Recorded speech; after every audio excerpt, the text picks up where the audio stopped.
والسلام علی سید الانبیاء والمرسلین اما بعد فاعوذ باللہ من الشیطان الرجیم بسم اللہ الرحمن الرحیم۔ پچھلے دو پروگرام میں ہم نے قرآن عظیم سے متعلق ضروری گفتگو کرنا مناسب سمجھا، کیونکہ تفسیر کرنے یا تفسیر سننے سے پہلے قرآن عظیم سے متعلقہ چند بنیادی باتوں کا ذہن میں محفوظ ہونا ضروری ہے، تاکہ دوران تفسیر بہت سے خدشات سے انسان محفوظ رہے، اور وہ ضروری معلومات جب ذہن میں ہوں گی تو انشاءاللہ تفسیر کا سمجھنا مزید ہمارے لیے آسان ہوگا۔ پچھلے پروگرام میں ہمارا آخری کلام قرآن عظیم کے اوپر جو اعراب لگائے گئے ہیں، نکتے ہیں، تجوید کے قواعد وغیرہ مرتب کیے گئے ہیں، ان کی تاریخ سے متعلقہ گفتگو شروع ہوئی تھی کہ پروگرام کا وقت ختم ہو گیا، تو یہیں سے ہم اپنے آج موضوع کو کنٹینیو رکھیں گے۔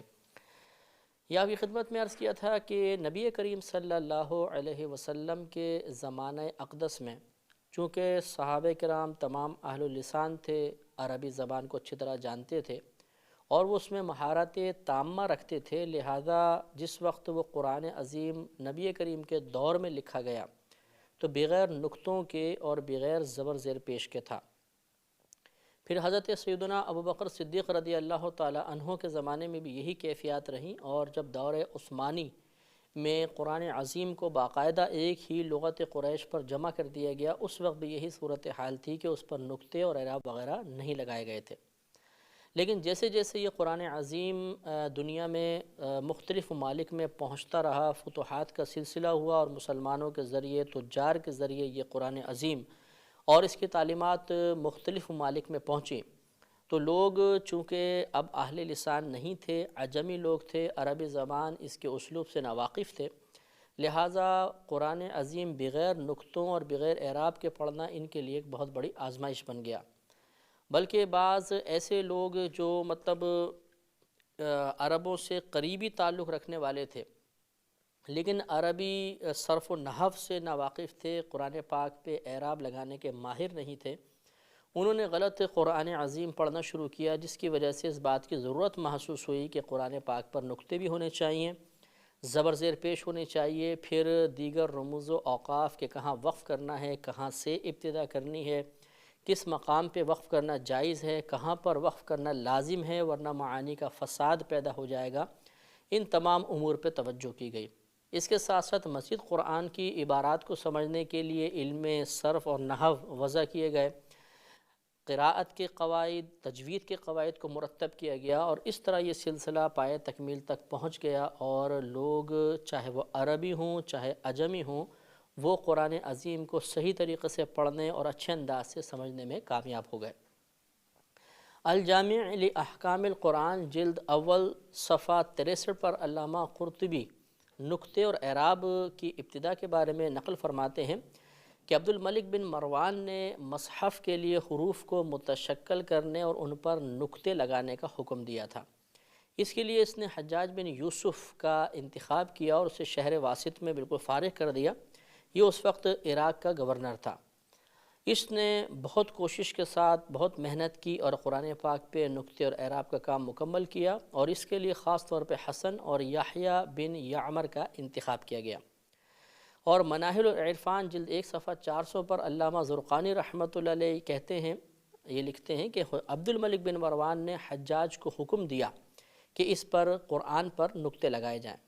حجاج نے نصر بن عاصم لیثی اور یحییٰ بن یعمر عدوانی کو اس کام کے لیے مقرر کیا، اور یہ دونوں حضرات حضرت علی رضی اللہ تعالی عنہ کے شاگرد ابو الاسود دؤلی رحمۃ اللہ علیہ کے شاگرد تھے۔ اور ایک قول فرماتے ہیں یہ بھی ہے کہ خود ابو الاسود دؤلی رحمۃ اللہ علیہ نے قرآن عظیم پر نقطے لگائے تھے، اور اس بات پر تو تمام مؤرخین کا اتفاق ہے کہ حضرت ابو الاسود دؤلی رحمۃ اللہ علیہ نے ایک شخص کو سورہ توبہ کی ایک آیت غلط پڑھتے ہوئے سنا، تو آپ نے نحو کے قواعد کو جمع کیا تھا، ان کو ایجاد کیا، اور آپ کا یہ طریقہ تھا کہ پہلے آپ نے زبر زیر پیش کے لیے نقطوں کو استعمال کیا، زبر زیر پیش کے لیے نقطے خالی لگائے جاتے تھے، لیکن چونکہ دوسرے حروف پر بھی نقطے ہوتے تھے جو اصلاً نقطے تھے، تو یہ زبر زیر پیش کی علامات کے لیے وضع کیے گئے نقطے اور ان میں مشابہت پیدا ہو گئی، لہٰذا پھر یہ خاص طور پہ جو زبر زیر پیش کے بھی موجودہ علامات ہیں کہ زبر اوپر لگائی جاتی ہے، ایک لکیر ہے، زیر نیچے لگائی جاتی ہے اور پیش میں گول دائرہ سا بنا دیا جاتا ہے، یہ علامات باقاعدہ وضع کی گئیں۔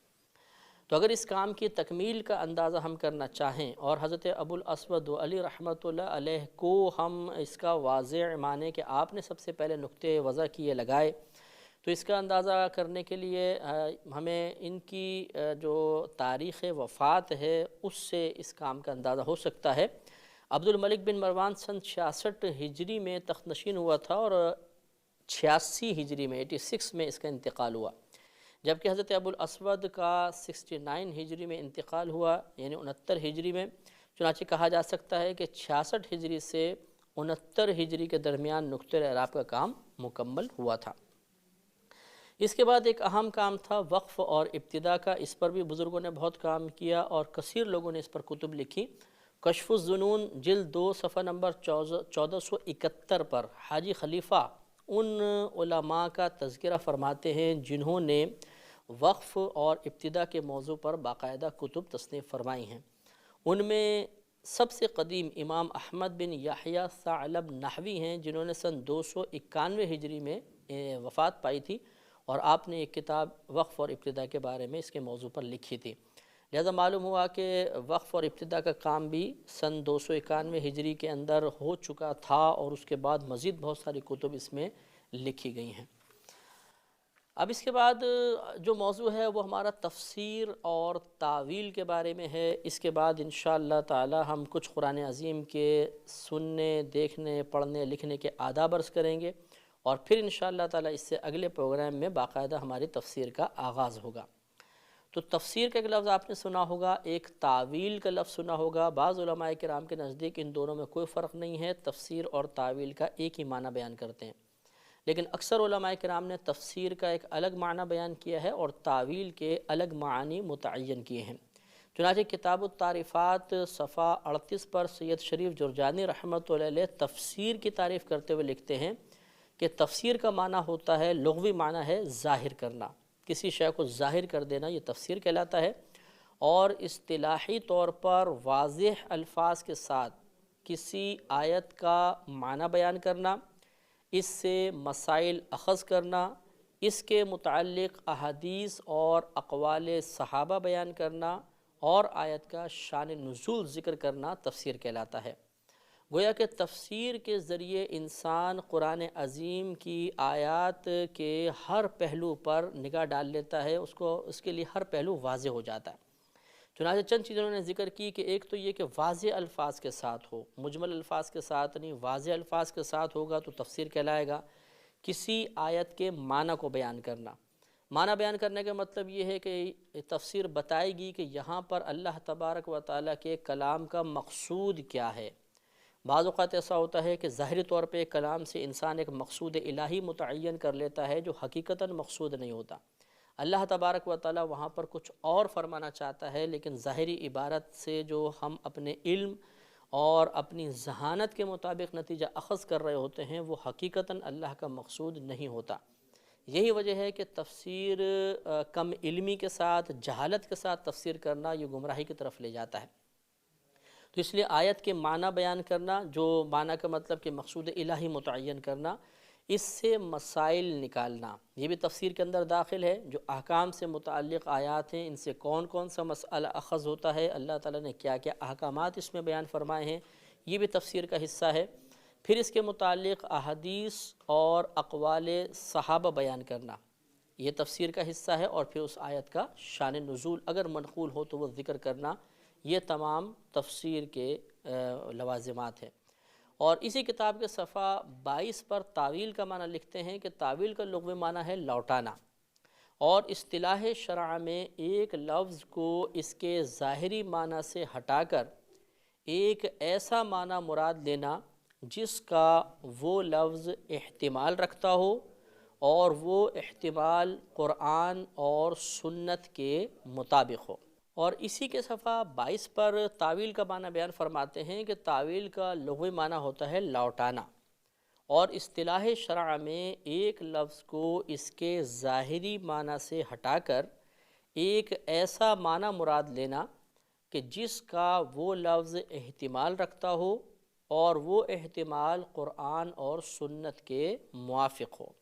اس میں چند چیزیں ہوئیں، دیکھیں، ایک تو یہ کہ ایک لفظ کو اس کے ظاہری معنی سے ہٹا کر کسی اور معنی میں استعمال کرنا۔ بعض اوقات ایسا ہوتا ہے کہ ایک لفظ ایک ہی وقت میں کئی معانی کا احتمال رکھتا ہے، یعنی اس لفظ سے ہم یہ معنی بھی مراد لے سکتے ہیں، یہ معنی مراد لے سکتے ہیں، یہ معنی بھی مراد لے سکتے ہیں۔ یوں کہہ لیں کہ ایک لفظ کو کلام عرب میں مختلف معانی کے لیے استعمال کیا جاتا ہے۔ اب وہاں پر بعض اوقات ایک ظاہری طور پہ اگر معنی مراد لیں تو مفہوم درست نہیں رہتا، تو پھر دوسرا معنی مراد لیا جاتا ہے، اور وہ ایسا ہی معنی ہوتا ہے کہ جو کلام عرب میں باقاعدہ اس لفظ سے مراد لیا جا سکتا ہو۔ اسی کو اس طرح بیان کیا کہ ایک ایسا معنی مراد لینا جس کا وہ لفظ احتمال رکھتا ہے، اور پھر یہ احتمال قرآن و سنت کے موافق بھی ہو، یعنی ایسا نہ ہو کہ ہم کوئی ایسا معنی متعین کر لیں کہ قرآن و سنت اس کا انکار کر رہی ہو۔ قرآن و سنت کی تعلیم کے مطابق اگر وہ لفظ کسی معنی کا احتمال رکھتا ہے، باقاعدہ وہ لفظ اس معنی میں استعمال بھی ہوتا ہو، تو ایک معنی متعین کرنے میں شرعاً حرج نہیں ہوتا، اور اسی کا نام ہوتا ہے تاویل۔ اس کی مثال آگے دیتے ہیں، مثلا اللہ تعالیٰ نے ارشاد فرمایا کہ یخرج الحی من المیت، کہ اللہ تبارک و تعالیٰ زندہ کو مردہ سے نکالتا ہے۔ تو یہ سید شریف جرجانی رحمۃ اللہ علیہ فرماتے ہیں کہ اگر اس سے مراد یہ لیا جائے کہ اللہ تعالیٰ انڈے سے چوزا وغیرہ پیدا کرتا ہے، تو یہ بالکل ایک ظاہری معنی تھے کہ مردہ سے زندہ کو پیدا کیا، انڈا ایک مردہ شے ہوتی ہے، اس سے زندگی پیدا ہو گئی۔ تو یہ اگر اس طرح ہم اس کو بیان کریں تو اس کو تفسیر کہا جائے گا، کیونکہ یہ وضاحت کر دی گئی۔ اور اگر اس سے مراد یہ لیا جائے کہ اللہ تبارک و تعالیٰ کافر سے مومن کو پیدا فرماتا ہے، یعنی کافر کے گھر میں مومن پیدا ہو گیا، کوئی بچہ بڑا ہو کے مسلمان ہوا تو ہم یہ کہہ سکتے ہیں کافر سے مومن پیدا ہو گیا، یا کوئی کافر تھا پھر وہ ایمان لے آیا۔ اسی طریقے سے اگر کسی عالم جاہل سے عالم پیدا ہو گیا، یعنی ماں باپ جاہل تھے اور عالم بیٹا پیدا ہوا،